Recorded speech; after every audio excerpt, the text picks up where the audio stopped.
Hey everyone, in this video we're going to take a look at how to write a container with iofabric using Java. Note that you can also write containers using the Python and Node.js SDKs, and we'll take a look at those in further videos. To get started in this video, you should have already looked at the previous video where we installed a virtual machine with Ubuntu on it, and then we also went ahead and installed Docker, Java, and iofabric. So in this video, we're just going to take a look at writing the code for the container, as well as how to Dockerize it, so writing a Docker file and um, pushing it to the Docker Hub repository. So let's get started right off with it. So the first step that you need to do is to go ahead and install Eclipse, which is the IDE that we're going to be using here. And I've already done that, as you can see right here. It's very simple. Just go ahead and go to a browser, search up Eclipse Linux download, and then it should be like the first tab. So just in the interest of time, since I already have it installed, I'm just going to go ahead and open it right up.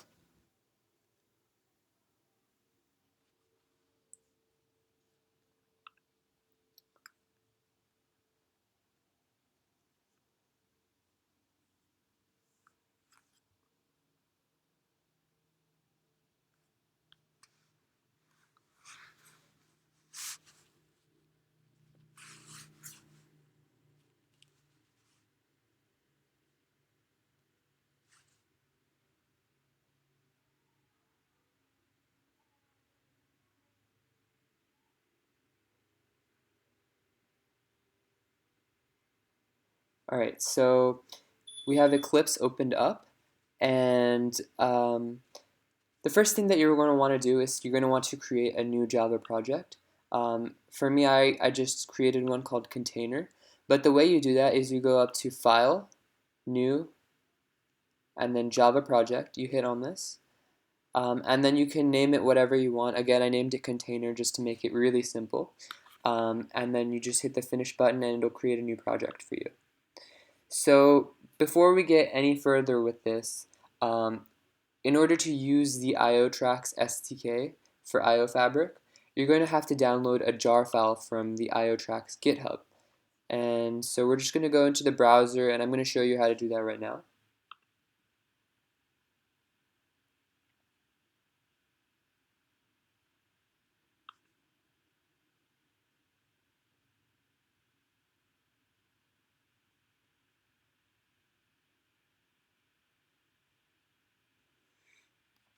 Okay, so you can just search up iotracks GitHub,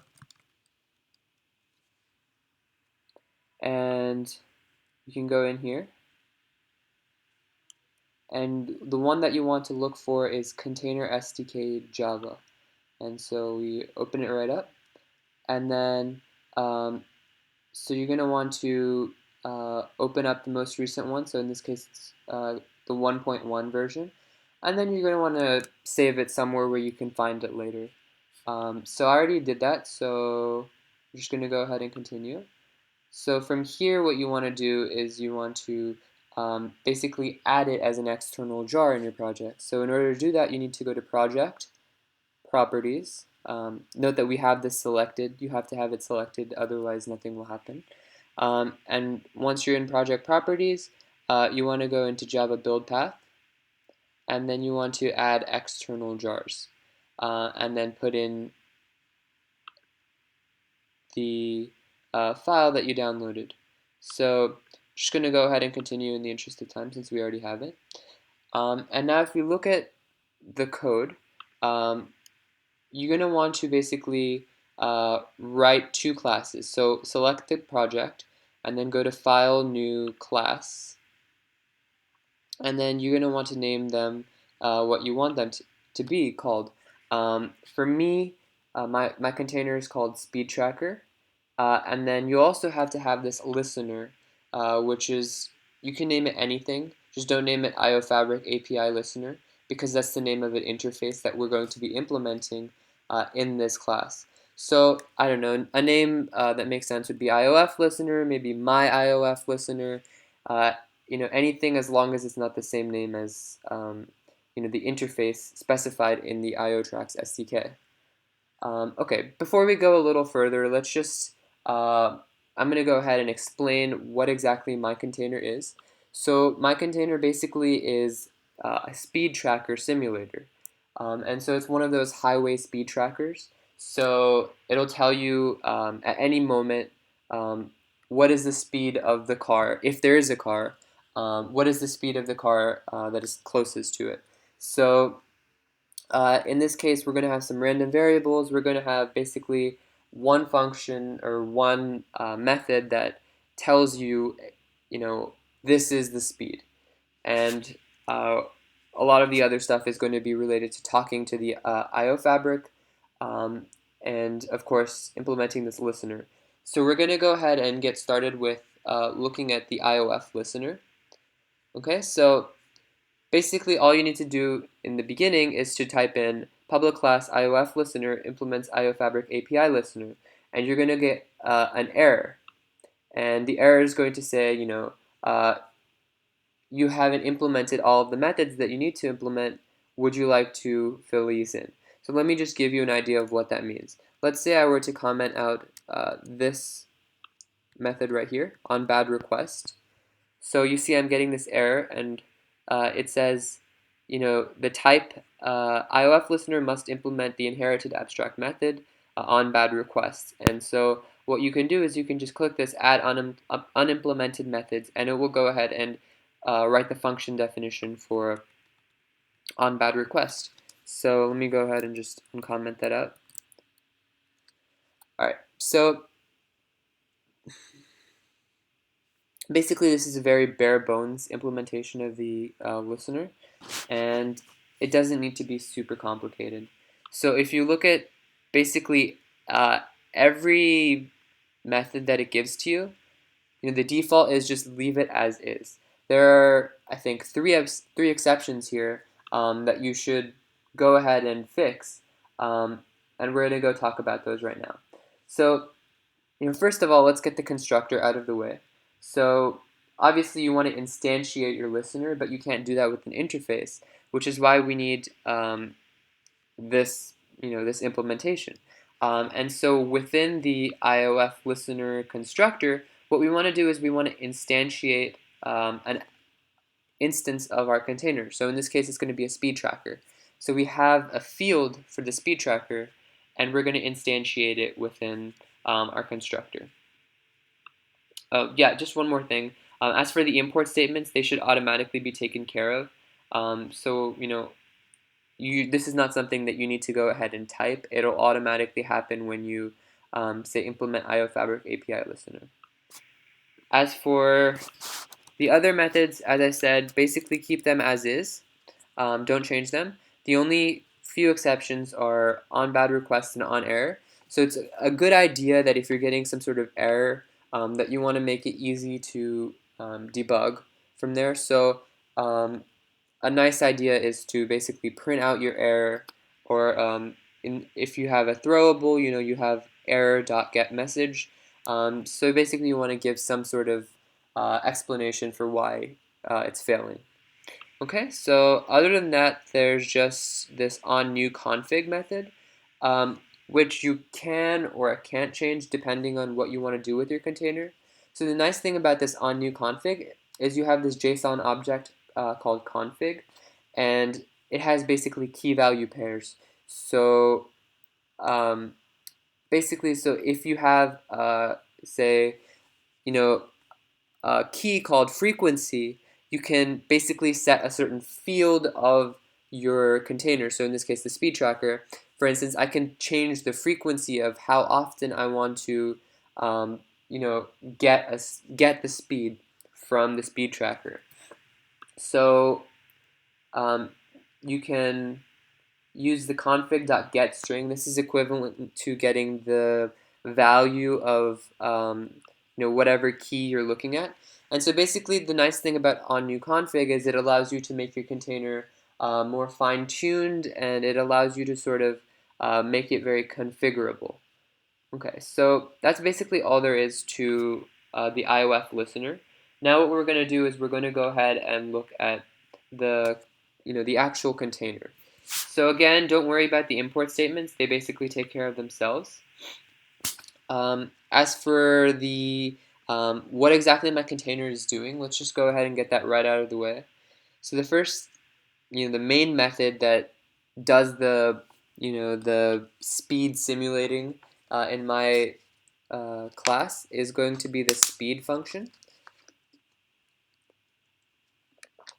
And if you take a look here, with some random probability, in this case it's 40%, there's going to be no car. So the speed is, of course, just 0. There's no speed. Other than that, you can use this delta value, which basically says for each of 20 intervals, or what you want to do is you want to, with a certain probability, in this case is 40%, you decrease your speed by 1, and with the probability 60%, you increase the speed by 1. So basically, you get some sort of range from the speed limit to 20 miles below the speed limit and 20 miles above the speed limit. And of course, there's a slight preference for going above the speed limit, the 0.6 as opposed to the 0.4. So in this case, our default speed limit is 70. So I have this field way up at the top called limit. And when it's initialized here, it's initialized to 70 right here. Okay, so basically, you get the speed, and then I have this little thing at the end where it allows you to have odd speed limits, because the way that this is defined, you can't actually have an odd speed limit because you have exactly 20 turns and you're going up or down. And so this just sort of makes it a little more reasonable, but it's not too important. So basically, this is how my container works, my speed tracking simulating. So let's go ahead and look at the rest of the code in this class. So of course we have a bunch of fields. So we have our container ID, we have a listener, and we have a client.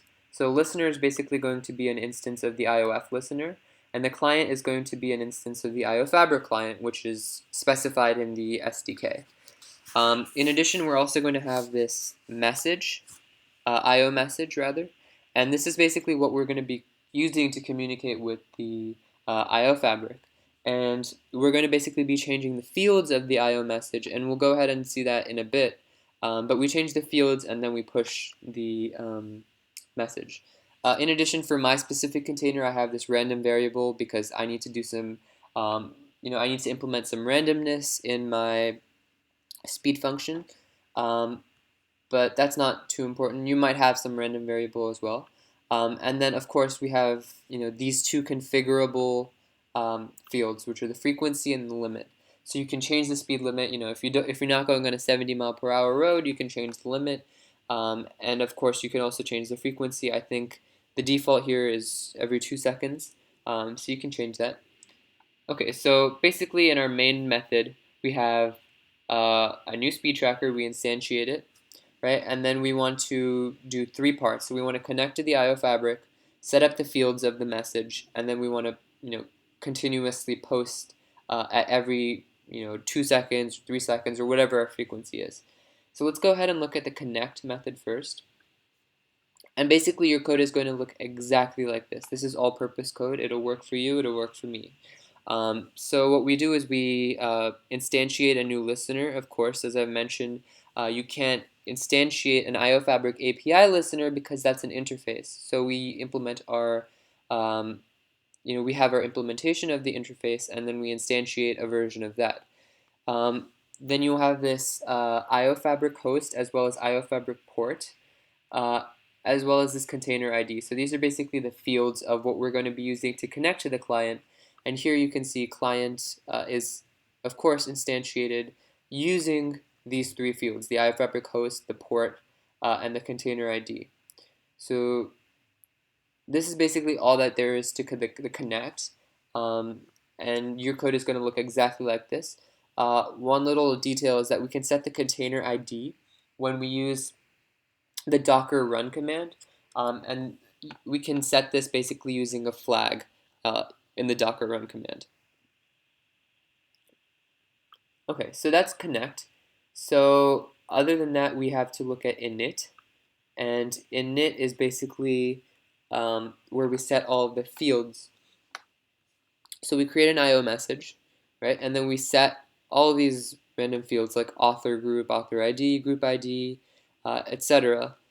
Um, there's some interesting ones like the ID, which is the container ID, the timestamp, that might be useful. And then info type, so we're going to be using speed absolute. Um, and yeah, so just set the fields. It's not super important, but it's just nice, sort of documentation of your container. Um, okay, cool. So the last step is to basically post. And here we have, of course, we initialize our frequency, which is key to your container because, you know, without it, you're not going to be able to tell your code how often you want to push a new IO message. So here we have a frequency, we have our speed limit, and a random variable, and then basically we can use this thread.sleep and we sleep for a certain number of milliseconds based on the frequency. And then this is basically the main way to communicate with the iofabric, which is to use the client, iofabric client, and then you push a new message using as fields your message as well as your listener that you've instantiated up top. So one little detail here is that when you push a message, you want your content data, which is your main field of your IO message. You want it to be an array of byte, not like an int or something. And so we have this convenient little method which you can, basically copy and paste for your purposes to convert an int into a four byte array. And basically this is using some bit shift arithmetic, but it's going to convert your into an array of byte and then it'll push that to the IO fabric. So this is all there really is to the code.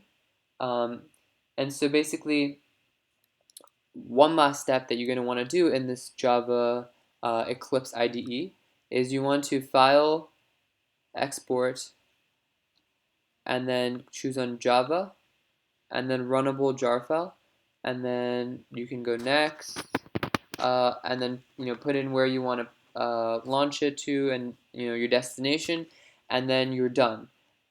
So this is basically all you need to do inside of uh, Eclipse. So we're going to go ahead and exit because we're done with all of that now. And now we want to go into terminal. So this is the part where we're going to write our Docker file. So let's see where we are first using the ls command. Okay, so we want to go into our containers tab. Sorry, this is the wrong one. This is my Python container. Let me go back up. You can use that cd.dot command to basically take you up. And we want to go into workspace. Okay, cool. So here's our container. This is basically the project name from before, which is container. So we can go into container. Let's go in. And then here you can see I have a bunch of files. So you should have this one as well as source and bin. So this is basically a jar file that we just created. So I called it speedtracker.jar. And now we're going to be writing the Docker file. So even if you don't have this file in your folder when you ls, you can still type this command in, sudo gedit docker file, and this is basically going to open up a text editor with the Docker file. And basically what you want to do is you want to do exactly this. So you first of all have to import Java basically, and then you want to create a new file, a new folder called jar file. And then you basically you go into that folder and then you can run your jar file from there. So in this case, um, we copy all of the things from the current directory, which is in the dot, into the jar file, and then we can run our speed tracker.jar. So the only part that you really need to change for your Docker file is going to be this name right here. And you can name it what you named your container, or rather what you named your jar file, and then that's all. So I'm going to go ahead and exit out of this Docker file. Okay. And so now what you want to do is you want to sudo docker build-t iotrack/catalog, and then your unique container name. So in this case, mine is going to be speed tracker, and then you want to put this dot at the end. And so this is basically how you build your Docker container. So I've already done this, so I'm not going to do it again, but that should happen without any problems. If there is a problem, you can of course report it to the iotracks team. And be happy to help. Okay, so once you do that, you have to create a Docker Hub account. And so this is how we're going to basically push our container to the iotracks Docker Hub repository. And so let me just go ahead and open up my browser once again so I can show you what that looks like. So you want to go to hub.docker.com, and I'm already logged in, but let me just log out for a second.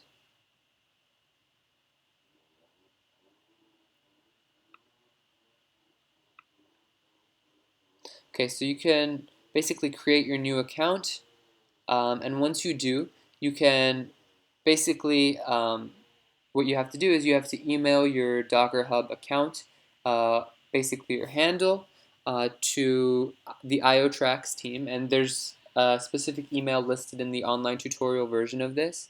And you basically email it to them and then request access to the iotracks developer program, and then you're going to be able to push your container into the Docker Hub repository. So now that we have that taken care of, let's go back into terminal. Okay, and we're going to cd into workspace, cd into container, and just make sure we're in the right place. Okay, cool. So here you're going to want to do this command, sudo docker push iotrax/catalog, and then your unique container name again, which in this case is going to be speed tracker. So you do this, and it's going to push to the Docker Hub repository, which is great. And so once you push it, there's only one more step really. And so what that is you have to once again open up the browser, and you want to go to iotrax.com, and this is where we can publish a new element, and then we can use it using what's called the IO authoring interface. So let's go to iotrax.com. You're going to want to create an account if you already haven't using the sign up button, but I already have one, so I'm just going to go ahead and log in.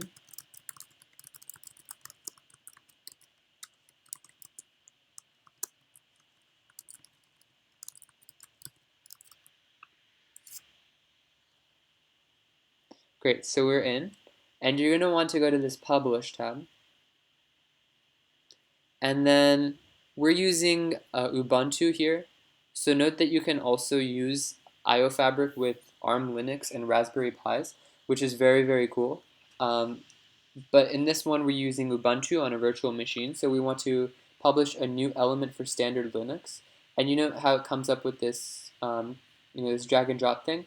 And here we can update the name, description, category, and then the container image is basically something that we just published. So I didn't publish it right now, but if we did finish that push button, if we did finish that push command rather, this is where you would put in your container image that you just pushed, and then you can fill in some other information like publisher, input output info, and you can change your icon image, etc.